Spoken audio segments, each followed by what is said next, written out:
शिक्षा उस शेरनी का दूध है जो जितना ज़्यादा पिएगा उतना ज़्यादा दहाड़ेगा। जीवन लंबा नहीं बल्कि महान होना चाहिए। कानून और व्यवस्था राजनीतिक शरीर की दवा है। जब राजनीतिक शरीर बीमार हो तो उसको दवा देना अति आवश्यक होता है। मैं ऐसे धर्म को मानता हूँ जो समाज में भाईचारा एकता सिखलाए। साथियों, मैं ऐसे व्यक्ति के जन्मदिवस पे बात करने जा रहा हूँ जिनका गुणगान पूरा देश कर रहा है। दलित समाज के हित के लिए अनवरत संघर्ष करने वाले, अपने प्राणों को जोखिम में डाल करके दलित समाज के हक और अधिकार की लड़ाई लड़ने वाले, संविधान के शिल्पकार डॉक्टर भीमराव अंबेडकर। आज डॉक्टर भीमराव अंबेडकर का जन्म दिवस है। मैं उनको कोटि कोटि प्रणाम करता हूँ, नमो बुद्धाय करता हूँ। साथियों, डॉक्टर भीमराव अंबेडकर का जन्म 14 अप्रैल 1991 से मध्य प्रदेश के महू में हुआ था। इनके पिता सरकारी सूबेदार थे जिनका नाम रामजी राव और माता का नाम भीमाबाई था। पिताजी बचपन से ही बालक भीमराव अंबेडकर में ईमानदारी की भावना कूट कूट करके भर दिए थे। अपने समाज के लिए लड़ने के लिए हमेशा प्रेरित करते थे। स्वर्ण समाज के लोगों के अत्याचार को बताया करते थे। इसलिए बालक भीमराव अंबेडकर बचपन से ही पढ़ने लिखने में बड़ी तेज तरार और तेज दिमाग के थे। उनकी प्रारंभिक शिक्षा दीक्षा पोली और सतारा से हुई। इसके बाद वे मुंबई चले आते हैं और मुंबई में सन 1907 में मैट्रिक की परीक्षा पास करते हैं। इसके बाद उनकी मुलाकात गुरु केलुस्कर से होती है। केलुस्कर उनके विचारों से, पढ़ने की जो प्रतिभा थी, जो ललक थी, जो उनके चेहरे पे तेज दिखाई देता था, उनसे प्रभावित होकर के उनको स्वलिखित पुस्तक तथागत गौतम बुद्ध की पुस्तक भेंट स्वरूप प्रदान करते हैं। बालक भीमराव अंबेडकर के पास पैसे के अभाव होने के कारण वे आगे की पढ़ाई नहीं कर पा रहे थे। इसके बाद केलुस्कर गुरु उनकी मुलाकात बड़ौदा नरेश से करवाते हैं और बड़ौदा के फिलोसफी प्राप्त करके बालक भीमराव अंबेडकर मुंबई में अपनी वहाँ सन 1912 में स्नातक की डिग्री प्राप्त करते हैं। इसके बाद 1915 में स्नातकोत्तर की उपाधि प्राप्त करते हैं। इसके बाद पुनः फिलोसफी बड़ौदा नरेश देते हैं और अमेरिका के कोलंबिया विश्वविद्यालय से स्नातकोत्तर और पीएचडी की उपाधि प्राप्त करते हैं।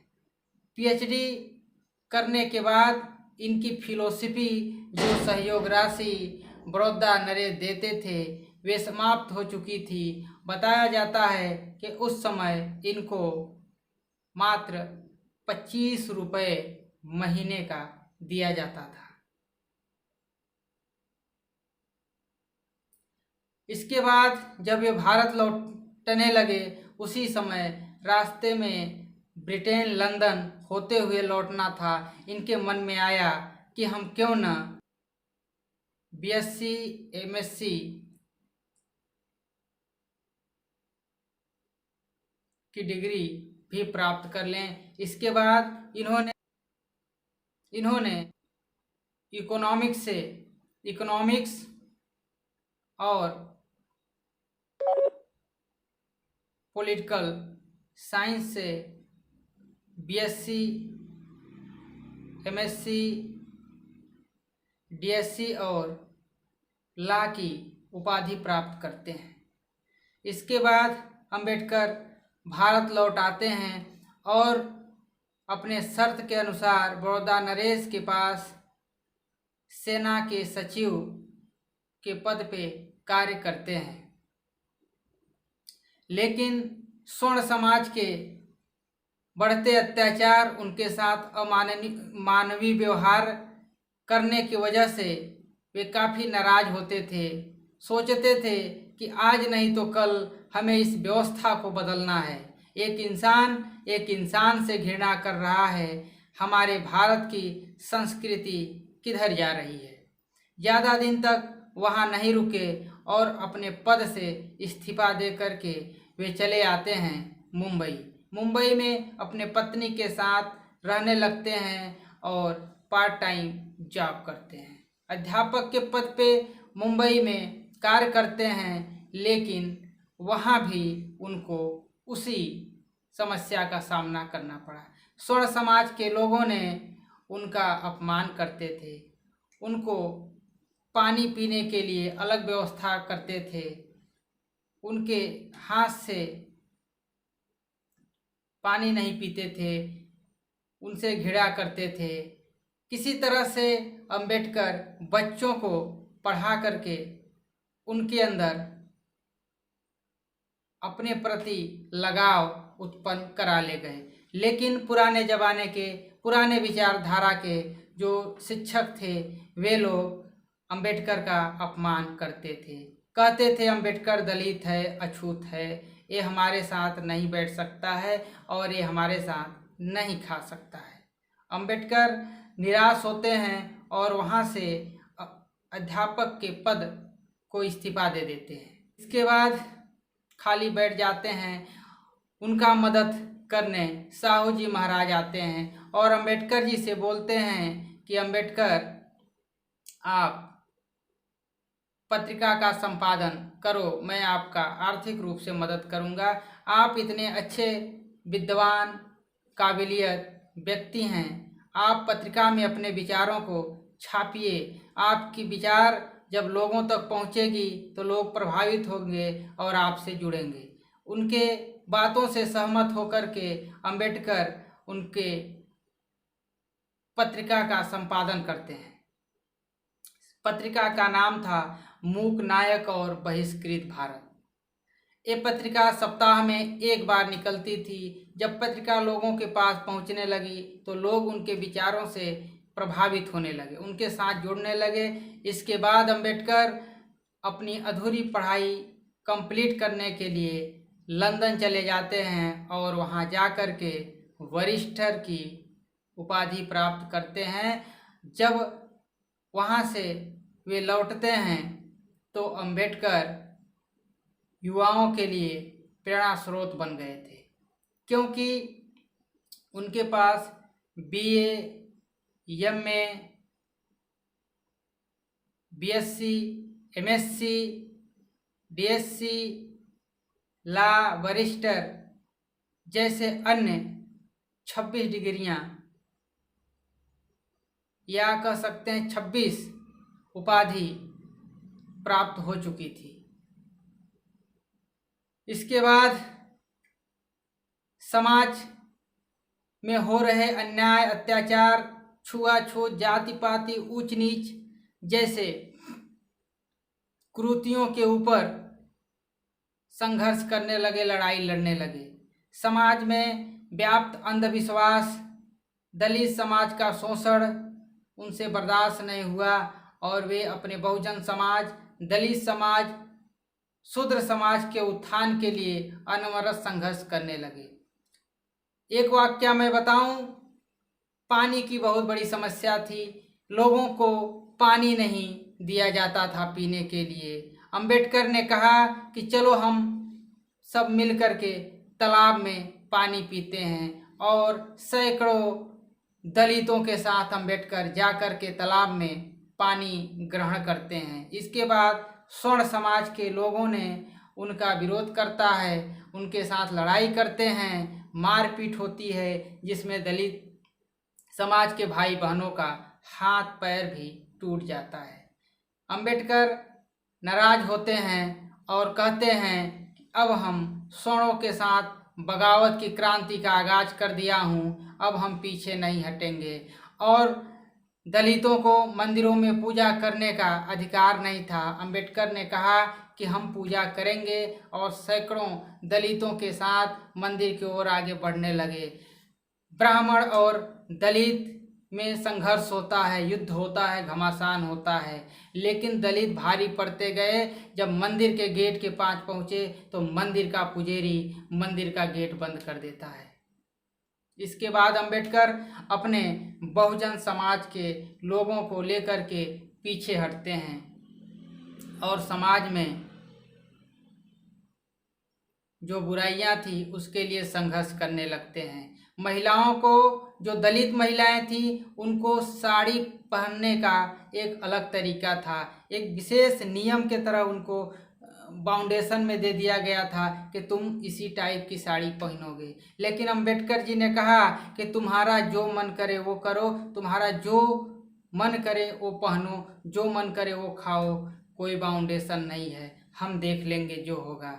तुम्हारे हित के लिए, तुम्हारे आज़ादी के लिए तुम्हारा अंबेडकर हमेशा अनवरत संघर्ष करता रहेगा। इसके लिए मुझे अपने प्राणों की बलि देनी पड़े तो मैं दे दूंगा। साथियों, तरह से संघर्ष होता रहा। गांधी जी से अंबेडकर जी का बिल्कुल नहीं पटता था, मतभेद था। आगे चुनाव की बारी आई।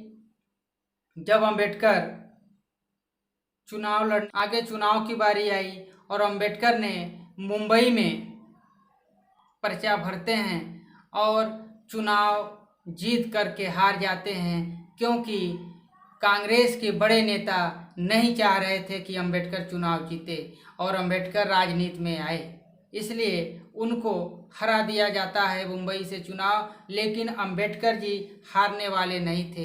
उन्होंने जा कर के बंगाल से पर्चा भरते हैं और मुस्लिम लीग के सहयोग से वहाँ भारी भरकम वोट से विजयी होते हैं। लेकिन 14 अगस्त 1947 में देश का विभाजन होने के कारण अंबेडकर जी का जीता हुआ क्षेत्र पाकिस्तान में चला जाता है, जिसके वजह से इनका पद रिक्त हो जाता है। अंबेडकर सोचने लगते हैं कि अब क्या होगा। उधर लोग सोचने लगे कि अंबेडकर के बिना संविधान लिखना इतना आसान नहीं है। इसलिए BN राव डॉक्टर राजेंद्र प्रसाद को पत्र लिखते हैं, बोलते हैं कि किसी तरह से अंबेडकर को, डॉक्टर राजेंद्र प्रसाद BG खेर को बोलते हैं। उस समय वहाँ के PM थे। BG खेर MAR जयकर के पद को रिक्त करवाते हैं और डॉक्टर भीमराव अंबेडकर को राज्यसभा सांसद बना दिया जाता है। इसके बाद प्रारूप समिति, 7 लोगों की समिति तैयार होती है।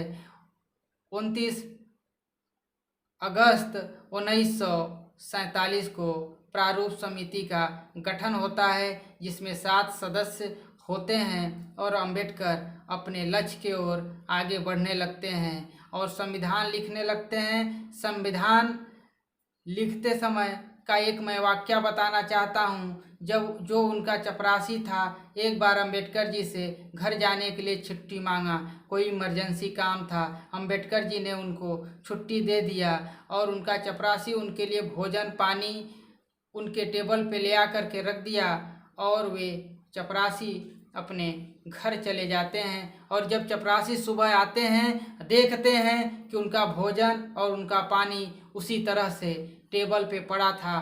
तब चपरासी अपने साहब से पूछते हैं कि साहब, आपने भोजन क्यों नहीं किया? तो डॉक्टर भीमराव अंबेडकर बहुत ही गंभीरता से जवाब देते हैं कि भाई, भोजन तो हम कल भी कर लेंगे, लेकिन मुझे संविधान लिखना है, अपने दलित समाज को उचित स्थान देना है और समय के अभाव के कारण यदि हम अपने एक भी शब्द न लिख पाएँ, अपने दलित के अधिकारों को भूल जाएं या हमारी कलम रुक जाए, तो उनके साथ अनहित हो जाएगा। इसलिए हम सतत संघर्ष कर रहे हैं, सतत प्रयास करेंगे कि जल्द से जल्द संविधान में हम अपने लोगों को उचित स्थान दे करके उनके साथ जो हो रहा है अन्याय, दलित समाज के साथ जो हो रहा है अन्याय, उनको हम उचित स्थान और सम्मान दिलवा करके ही रहेंगे। इसके बाद भीमराव अंबेडकर ने 2 वर्ष 11 माह 18 दिन में सुंदर संविधान का रचना करते हैं और 20 नवंबर 1949 को सुंदर संविधान को तत्कालीन राष्ट्रपति डॉक्टर राजेंद्र प्रसाद के हाथ में सौंपते हैं। साथियों, आज हम बात किए डॉक्टर भीमराव अंबेडकर के बारे में। डॉक्टर भीमराव अंबेडकर हमारे लिए, हमारे समाज के लिए अनवरत संघर्ष किए, लेकिन हमारा समाज आज उनके विचारों को नहीं समझ पा रहा है, उनके विचारों को नहीं फैला पा रहा है। आज हमारा समाज दारू मुर्गा पे ज़्यादा जोर दे रहा है, शिक्षा को इम्पोर्टेंट नहीं दे रहा है, क्योंकि अंबेडकर बोले थे कि शिक्षा उस शेरनी का दूध है जो जितना ज़्यादा पिएगा उतना ज़्यादा दहाड़ेगा। साथियों, आज हम 85-15 के चक्कर में फंसे हुए हैं, हम आज भी नहीं उभर पा रहे हैं। डॉक्टर भीमराव अंबेडकर के सपनों को आगे नहीं लेकर के जा रहे हैं। हमारे दलित समाज के लोग, हमारे बहुजन समाज के लोग कुछ आगे निकल जाते हैं तो वे अपनी जात छिपा करके वे चुपचाप अपने कार्य में व्यस्त हो जाते हैं, अपने बीवी बच्चों को पालने में, अपने को पालने में, और दारू मुर्गा ऐश आराम से ज़िंदगी जीने में व्यतीत करते हैं। लेकिन वे लोग पिछले समाज, जो हमारा दलित समाज है, जो वंचित रह गया है शिक्षा से, जिसको दबाया जा रहा है, जिसका शोषण किया जा रहा है, उनको आगे लेकर के नहीं जाते थे। क्या अंबेडकर ये सोचे होते तो आज हम और चाहे आप स्वतंत्र होते, इस तरह से अधिकार मिलता? कभी नहीं मिल पाता। इसलिए अंबेडकर के सपनों के साथ खिलवाड़ न करें। जो भी हमारा समाज वंचित है, पीछे रह गया है, उसको हमें खींच करके आगे लेके जाना है और 85 को दिखा देना है कि हम स्वर्ण समाज से भारी है। साथियों, एक बात और याद आ गई, अंबेडकर जी इतना बुक पढ़े थे, इतना उपाधियां रखे थे, उन्होंने कहीं लिखा था कि जो शूद्र समाज है यही स्वर्ण समाज था, और जो आज स्वर्ण समाज बन रहे हैं ये पता नहीं कहाँ से आए थे, इनका क्या समाज था हमें नहीं पता है। लेकिन ये लोग आकर के स्वर्ण समाज को बहका फुसला करके किसी तरह से इनको शूद्र समाज का दर्जा दे दिया, और जो इनका स्वर्ण समाज वाला दर्जा था उसके ऊपर ये अपना आधिपत्य स्थापित कर लिए। यानी कि हमारा शूद्र समाज ही स्वर्ण समाज है। हमारा शूद्र समाज काम करने वाला है, संघर्ष करने वाला है, ईमानदारी के राह पे चलने वाला शूद्र समाज है। बाबा साहब के सपनों को आगे बढ़ाने के लिए हम और हमारा समाज हमेशा तत्पर है और प्रयास करना चाहिए कि अपने लोगों का मदद करना चाहिए, तभी जाकर के बाबा साहब के सपनों का भारत बनेगा और हम आगे बढ़ेंगे और हमारा वर्चस्व रहेगा। पुनः से जय भीम, नमो बुद्धाय, कोटि कोटि नमन।